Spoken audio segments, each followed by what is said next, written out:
Hello! This is Steph reporting to you for Dates and Cakes with the first guest ever. This is Fluffy McFluffin. She is here, just like I am, to do a post that kind of touches on National Women's Month because I've definitely been in a situation where I know it's a joke, but I got super ticked when a guy said, "Hey, make me a sandwich."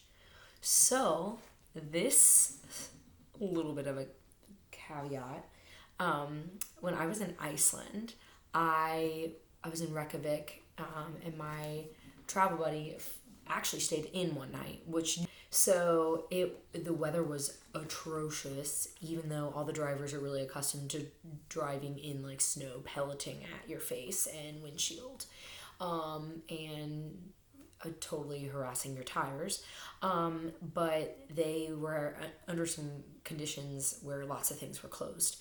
And lucky for us, our hostel, or actually we were in a hotel, our hotel was right across the street from 3 bars. One was an American bar where, go figure, lots of Americans were. There was hamburgers, fries, that kind of thing.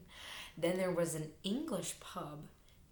Same thing, exactly what you would think. I guess it was just a touch of home for people. Lots of English blokes. And then, and some, I don't know what they call girls, ladies, I don't know. And then there was an Irish one as well.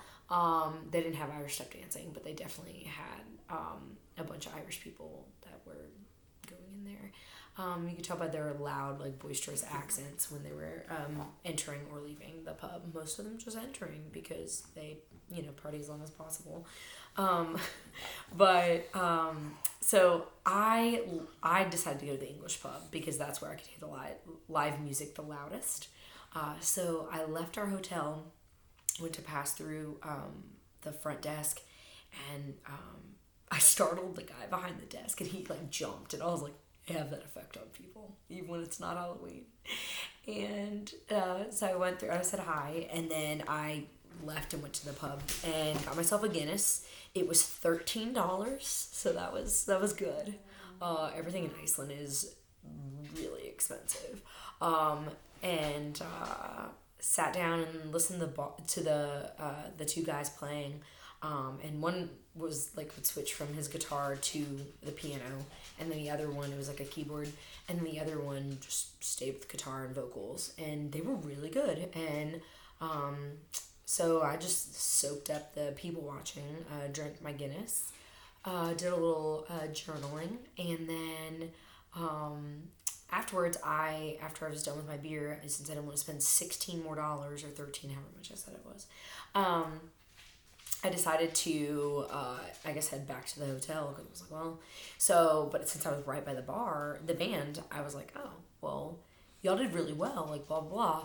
And the guy on the keyboard was so pompous, it was painful. Like, I was like, dude, you weren't that good. Like, he was just like, oh, yeah. And I was like, how long have y'all been doing music?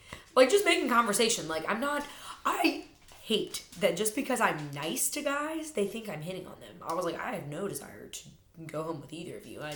I'm going home by myself. That was the plan. I just came to get an overpriced Guinness and listen to some live music and see the culture, which didn't really see much Icelandic culture.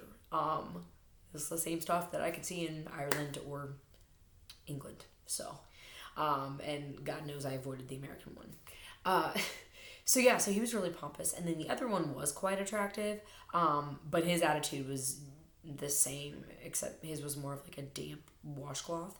So I was like, all right, whatever, I'm leaving. I complimented you, so you're welcome. And then I left. And there were some guys that were getting like kind of like crazy, I guess, over by the bar. And I was like, I'm going to go.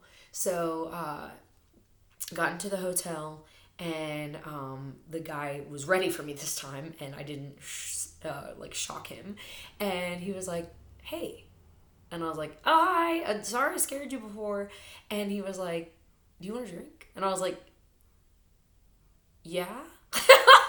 I was like, so are I was gonna go back out and get one, but I saw like the close sign on the American one, and the American bar, and he was like, "Oh yeah, this whole street like closes down at 1." And I was like, "1?" And I forget what country he said he's from, but he was like, "Yeah, that's crazy in my country too." And I was like, "There's a couple places in the States where they hardly ever close. Most of the places it's 2, unless it's Charleston, then it's 1:25 is when they do last call." In Gem Creek. But yeah, so I drank an Icelandic beer, didn't love it, didn't hate it.